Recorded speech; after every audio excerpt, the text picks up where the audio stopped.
शादी में आई चुड़ैल। अन्नपुर नाम के एक गांव में शादी चल रही होती है। वाह, मजा आ गया फूफा जी। शादी में क्या खाना बना है, बाराती तो उंगलियां चाटते रह जाएंगे। हाँ, तुमने सही कहा, पनीर की सब्जी का तो कोई जवाब ही नहीं। दूसरी तरफ पंडित जी फेरों की तैयारी कर रहे होते हैं कि तभी वहाँ एक चुड़ैल आ जाती है। अरे मर गया रे, ये चुड़ैल यहाँ क्या कर रही है? अरे दिवाकर जी, ये आपकी कौन सी रिश्तेदार है? अरे मुझे क्या पता, क्या भाग्यवान, कहीं ये तुम्हारे मायके से तो नहीं आई है।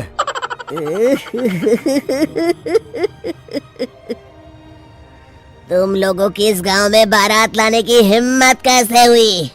मेरे रहते इस गांव में किसी की शादी नहीं हो सकती। अब तुम लोग देखो मैं क्या करती हूँ। अरे मर गया रे, मैंने सुना है ये जबान की पक्की है। भागो रे भागो, वरना ये चुड़ैल किसी को नहीं छोड़ेगी। हाँ, तुम सही कहते हो मोहन भाई, यहाँ से भाग लेने में ही हम सबकी भलाई है। देखते ही देखते शादी के मंडप में भगदड़ मच जाती है और चुड़ैल सब कुछ उजाड़ कर रख देती है। फिर एक दिन मोहन की शादी तय हो जाती है। अरे भाई, अगले हफ्ते मेरी शादी तय हो गई है, लेकिन इस चुड़ैल की दहशत के मारे तो मेरे हाथ पैर कांप रहे हैं। अरे मोहन, तुम्हारा दिमाग तो खराब नहीं हो गया? तुम अपने साथ साथ हम सब गांव वालों को भी बलि का बकरा बनाना चाहते हो? उस चुड़ैल के रहते तुमने अपनी शादी के बारे में सोच भी कैसे लिया?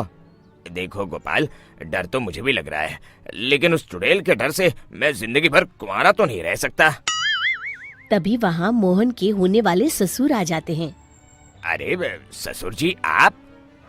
देखो, अब तक मैं तुम्हारा ससुर बना नहीं हूँ और शायद बनूंगा भी नहीं। ये आप क्या कह रहे हैं? मैंने तो शादी का कोड भी सिलवा लिया है। मैं अपनी बेटी की शादी किसी अच्छे गांव में कराना चाहता हूँ। तुम्हारा गांव तो भूतिया गांव है। मैं तो क्या, अब तो कोई भी अपनी लड़की इस गांव वालों को नहीं देगा। इस तरह चुड़ैल के डर से उस गांव में किसी की भी शादी नहीं हो पाती। फिर एक दिन गांव के जमींदार अपनी बेटी की शादी करने का विचार करते हैं, लेकिन चुड़ैल के डर से उनकी भी हिम्मत जवाब दे देती है। अगर मेरी बेटी की शादी तय समय से नहीं हुई तो मेरी नाक कट जाएगी। मुझे कुछ करना ही होगा। एक सलाहकार के कहने पर जमींदार काशी से एक बहुत ही नामी तांत्रिक को अपने घर बुलवाते हैं, जो भूत चुड़ैल को पकड़ने में माहिर माना जाता था। जमींदार साहब, आप चिंता मत करिए। इस गांव की सीमा में प्रवेश करते ही मुझे उस चुड़ैल के बारे में सब पता चल गया था। आप उसे जल्दी से जल्दी कैद कर लीजिए ताकि मैं अपनी बेटी की शादी कर सकूं। जब वो चुड़ैल एक इंसान थी, तब ठीक उसकी शादी करने वाले दिन ही उसकी और उसके होने वाले पति की एक दुर्घटना में मौत हो गई थी।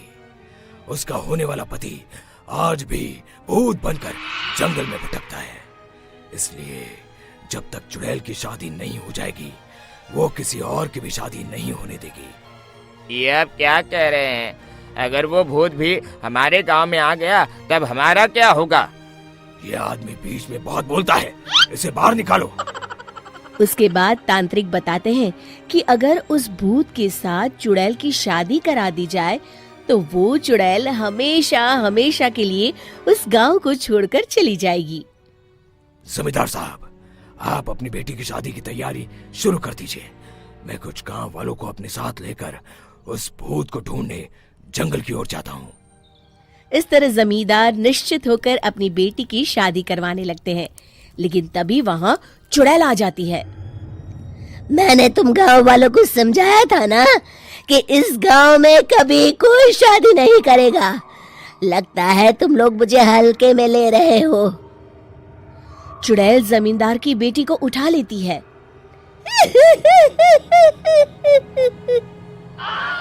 अब देखती हूँ बिना दुल्हन के तुम लोग शादी कैसे करोगे।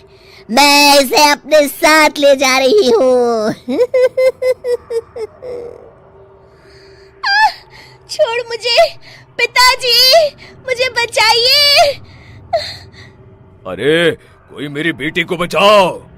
तभी तांत्रिक उस भूत को लेकर वहां पहुंचता है। अरे भाग्यवान, रुको, इन मासूमों को परेशान मत करो, मैं आ गया हूँ, अब तुम मेरे साथ चलो। चुड़ैल बहुत खुश हो जाती है। आप आ गए, चलिए अब हम मंदिर में चलकर शादी कर लेते हैं। अरे अरे अरे अरे, ये क्या कह रही हो? मंदिर में जाके दोबारा मरना है क्या?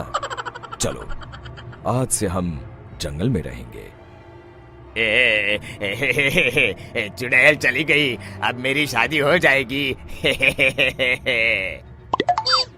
इस तरह सभी गांव वाले खुशी से झूमने लगते हैं।